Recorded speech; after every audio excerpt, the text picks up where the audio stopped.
What is safety? Safety is a concept that include all measures and practice taken to preserve the life, health, and bodily integrity of individual. In the workspace, safety is measured through a series of metrics that track the rate of near miss, injuries, illness, and fatalities. In order to improve this metric, employee and safety officials must also conduct investigation, follow any incident to ensure that all safety protocol and measures are being followed or to implement new one if needed.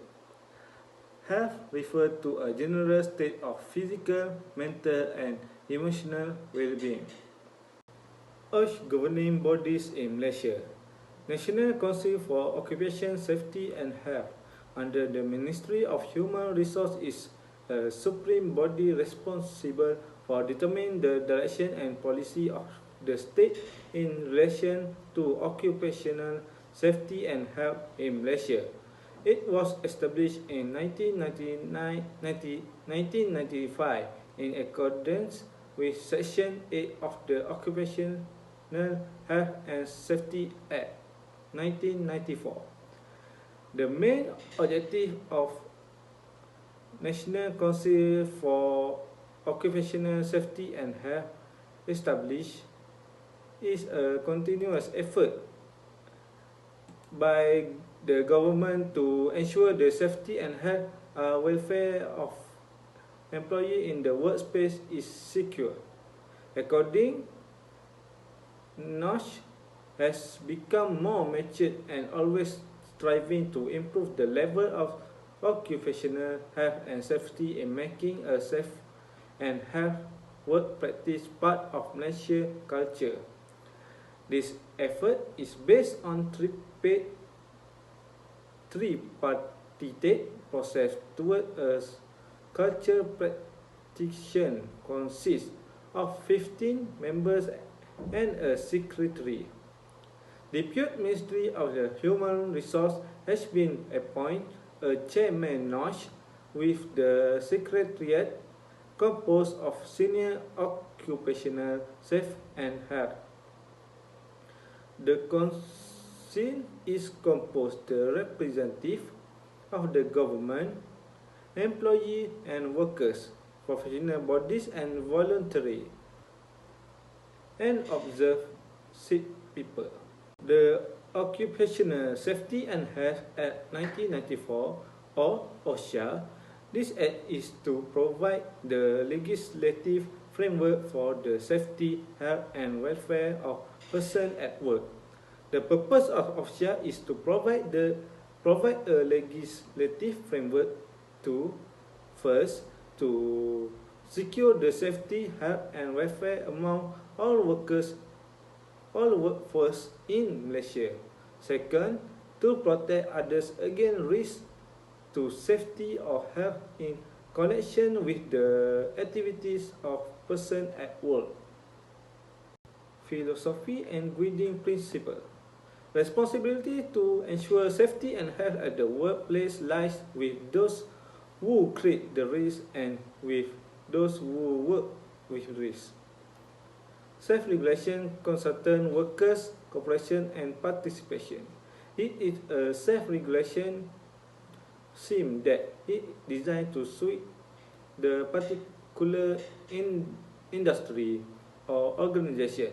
Then the concept of self-regulation encourages cooperation, consultant and participation of employees and management in effort to upgrade the standard of safety and health at the workplace. Tripartite approach. Government, employees and employer. Legal duties of employer. Employer have a legal duty under the Health and Safety Information for Employees Regulation to display the approved poster in a prominent position in each workplace or to provide each worker with a copy of the approved leaflet, health and safety law. What you need to know that outline British health and safety law if worker think their employee is exposing them to risk or is or not carrying out their legal duties regarding to health and safety, and this have been pointed out to them but not satisfactory response has been received, worker can make a complaint to hers. It have a written safety policy must be disseminated to all employees if employer more than 5 employees. From up a safety commitment if employee more than 40 employees. Then appointment qualified safety officer if first contract price more than RM20 mil building and engineering construction, or employ more than 100 employees, like shipbuilding, gas and petroleum, chemical, metal, cement manufacturing, or employee more than 500 employees in any manufacturing. Legal duties of employee also take general measures to ensure safety and health of employee and others. For example, training, information hazard, safety rule, and personal protective equipment (PPE). Then take the general measure to ensure safety and health of employee and others. For example, training, inform hazard, safety rule, and personal protective equipment (PPE). Report major accident to the DOSH in the event of fatality or more than 4 days sick leave, like recovery case, recordable accident, death, day away from work, restrict work from or transfer to other job, medical treatment beyond the first aid, and others problems including loss of consciousness or diagnosis of a significant injury or illness by a healthcare professional. Alright, legal duties of employees. So there will always be safety procedures. They not really ridiculous, but not having them will be. No matter what job you work in, it pays to be alert when it comes to health and safety. Some jobs are obviously more dangerous than others, but accident can happen in any type of workplace. The best policy is always to prevent an accident occurring in the first place rather than trying to deal with the consequences afterwards. So, legal duties of employee is to take reasonable care for the safety and health of himself and of other persons. Then, to cooperate with employer on any safety and health requirement imposed by the employer regarding occupational safety and health. And the third one is to wear or use all the times any protective equipment or clothing provided by the employer while working. And then for the last one is to comply with any instruction or measure on occupational safety and health instituted by the employee. Alright, enforcement of OSHA. First of all, before any certification of OSHA can be admitted to the employers, it need to be approved or authorized, which if any organization that want to run any kind of business, they need to get the approval from the Department of OSHA. Alright. After the organization are authorized by DOSH, they can apply the registration. So the employers have to make sure all place and equipment are safe to run or use to avoid from any incident. And then we have the certificate. After registration, DOSH will issue certificate of competency. So basically, any company or business have to hire staff officer. To hire safety officers so they can enforce OSHA regulation in the workplace. Any kind of dangers that can happen should be monitored by them. Any failure of safety in workplace, certificate of OSHA won't be given. Then, inspection. This comprises the initial repeat and additional inspection at the workplace, including in the event of complaints, accident, and occupational disease and poisoning. And the last one is litigation. After that, uh, the litigation, when any organization ignore about safety, legal action may be taken in the form of prohibitions and improvement notice, compounds, and prosecution in the courts. For the safety hazard and issues, it has workplace violence like any physical assault, threatening behavior, or verbal abuse occurring in the work setting.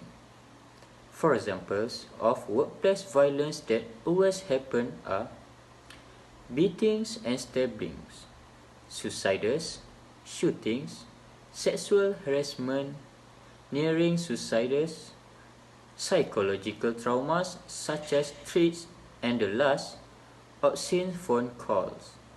So, any potential that harm and dangers need to be reported no matter what types of violence that happen in workplace, because this is our responsibility to take an action.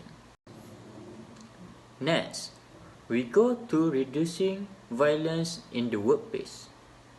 There are some of the initiatives that we can take in order to reduce the number of violence cases in the workplace. For example, is management commitment and employee involvement in preventing acts of violence.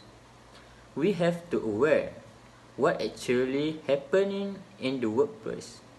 Furthermore, analyzing the workplace to uncover areas of potential violence.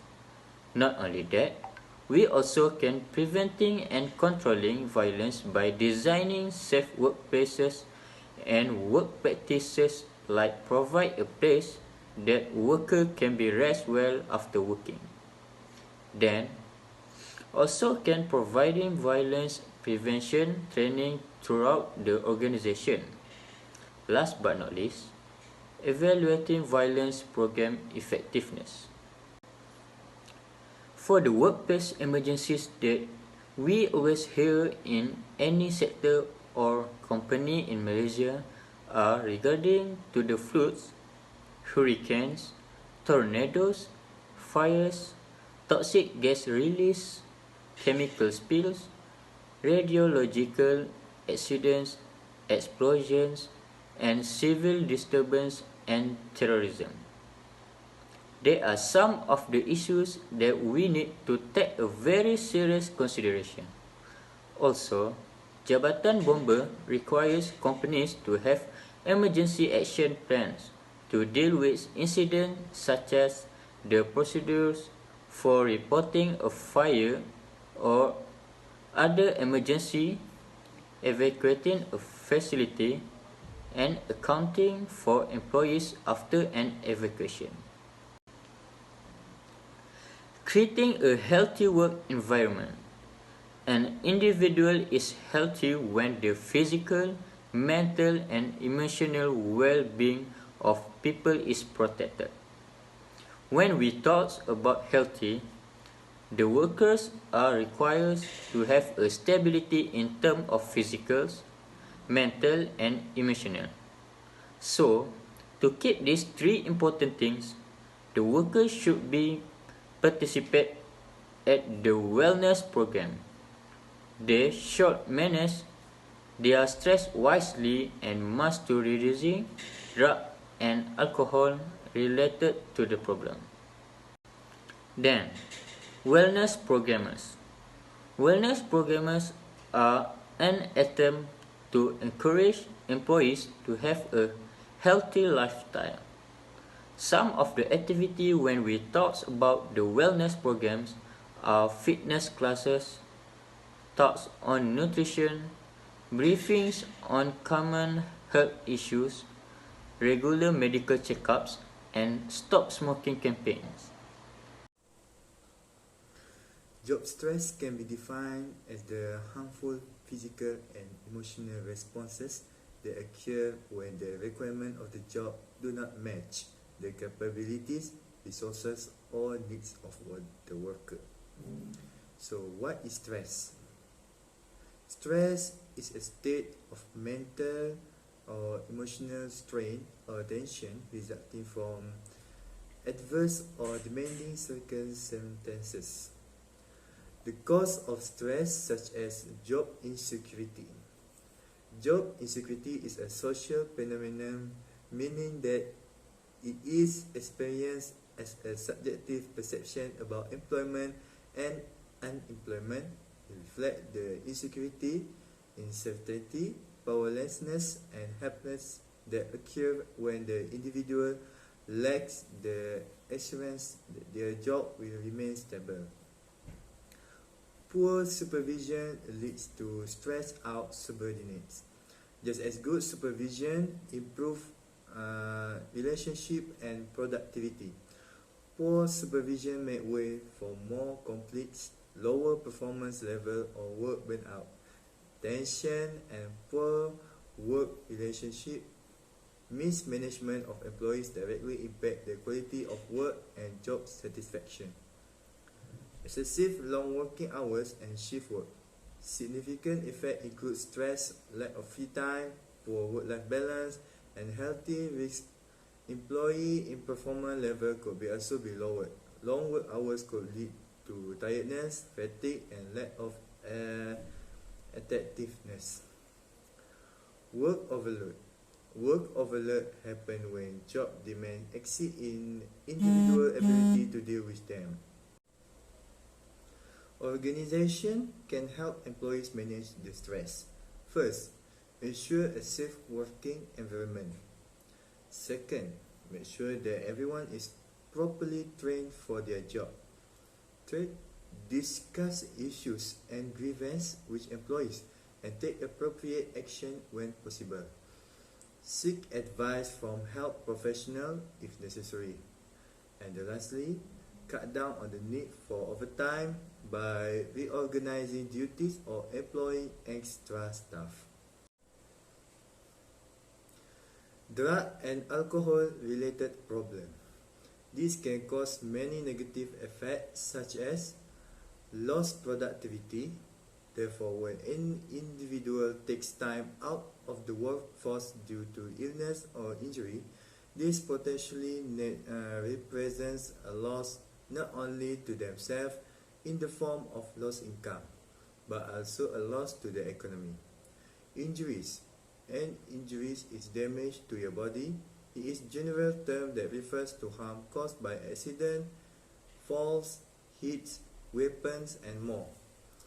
Death and accident.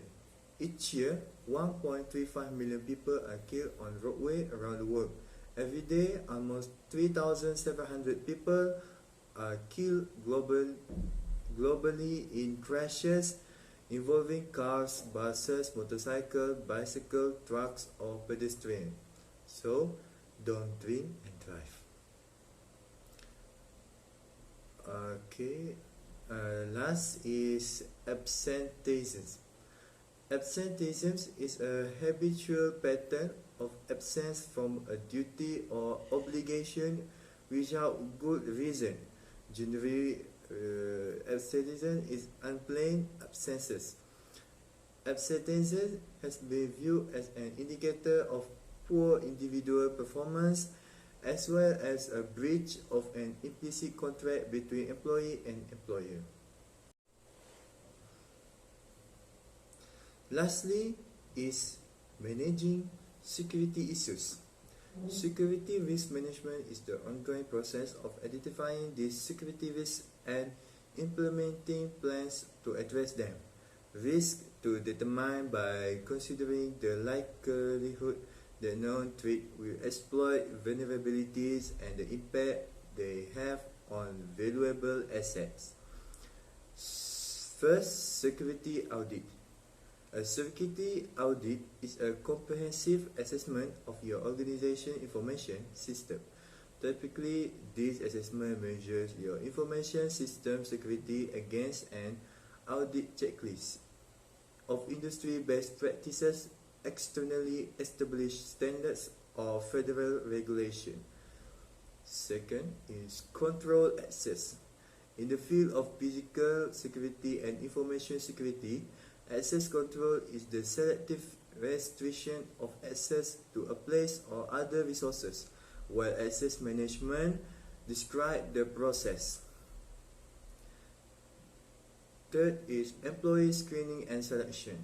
Screening and selection is the process of ensuring your organization chooses the appropriate applicant for the appropriate role. Fourth is computer security. Computer security, also called cyber security, the protection of computer system and information from harm, theft, and unauthorized use. Security personnel. A security guard, also known as security inspector, security officer, or protective agent, is a person employed by a government or private party to protect the employing party assets, such as property, people, equipment, money, and so on. Okay, that's all from me. Thank you.